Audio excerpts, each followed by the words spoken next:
নমস্কার, আপনারা দেখছেন ওঙ্কার বাংলার সঙ্গে রয়েছে আমি কোয়েল। নজর রাখবো আজকের কিছু খবরের দিকে। আসানসোলের বালি ব্যবসায়ী মনীষ বাগাড়িয়ার বাড়িতে কেন্দ্রীয় তদন্তকারী সংস্থার অভিযান। আসানসোলের দক্ষিণ থানার অন্তর্গত মুরগাশোলে অবস্থিত বালি ব্যবসায়ী মনীষ বাগাড়িয়ার বাড়িতে বৃহস্পতিবার সকাল থেকে কেন্দ্রীয় তদন্ত সংস্থা অভিযান শুরু করে। অভিযানের এলাকায় চাঞ্চল্য সৃষ্টি হয়। সূত্রের খবর, ইডি অভিযান চালাচ্ছে বাগাড়িয়ার বাড়িতে। আসানসোলের দক্ষিণ থানার মুরগাশোল 41 নম্বর ওয়ার্ডে বালি ব্যবসায়ীর বাগাড়িয়াদের।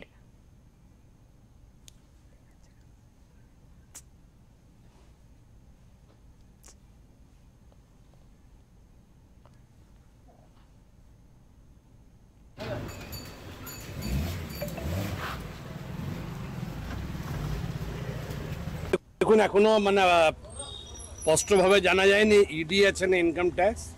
তো আমাদের এই সীতারাম বাবুর বাড়িতে এসছেন ওনারা। তো এটা পার্ট অফ বিজনেস।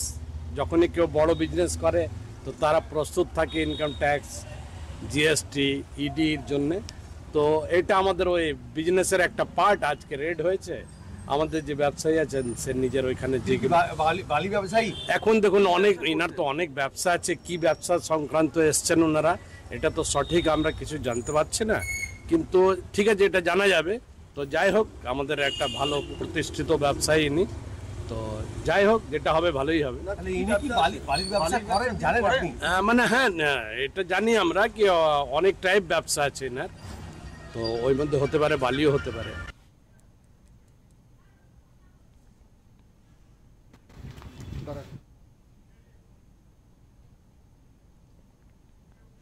আসানসোল থেকে রয়েছে আমাদের প্রতিনিধি জয়ন্ত সাহা। জয়ন্ত, তোমার থেকে জানতে চাইবো যে আসানসোলের বালি ব্যবসায়ীর বাড়িতে ইডির হানা, আপডেট কি রয়েছে জয়ন্ত?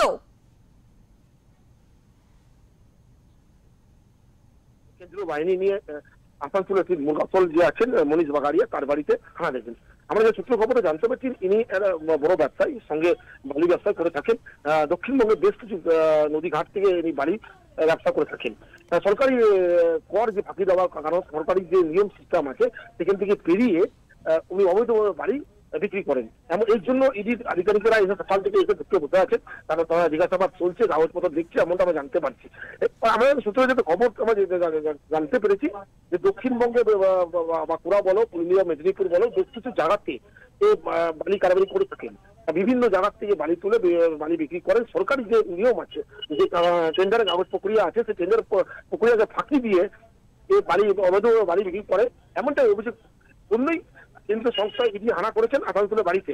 এবার তার সঙ্গে সঙ্গে তার বেশ কিছু আসানসোলের অফিস আছে, যেমন অটো মার্কেট অফিস আছে, টানা মুদি অফিস আছে, সেখানেও ইডি আধিকারিকেরা এবং কেন্দ্রীয় বাহিনী রয়েছে, তল্লাশি চালাচ্ছে, বিষয়টাকে নিয়ে দেখছেন। কিন্তু আমাদের কাছে যে খবর আছে যে মনীষ বাগাড়িয়া আপাতত তিনি বাড়িতে নেই, তিনি কলকাতাতে রয়েছেন, কলকাতা থেকে তিনি ফিরছেন, এমনটা জানতে পারছি।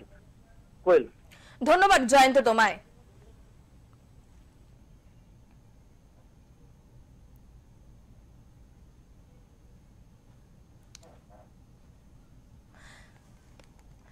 বাগাড়িয়া পরিবার ঘুম থেকে ওঠার কিছু পরেই কেন্দ্রীয় তদন্তকারী সংস্থা তাদের বাড়িতে পৌঁছায়।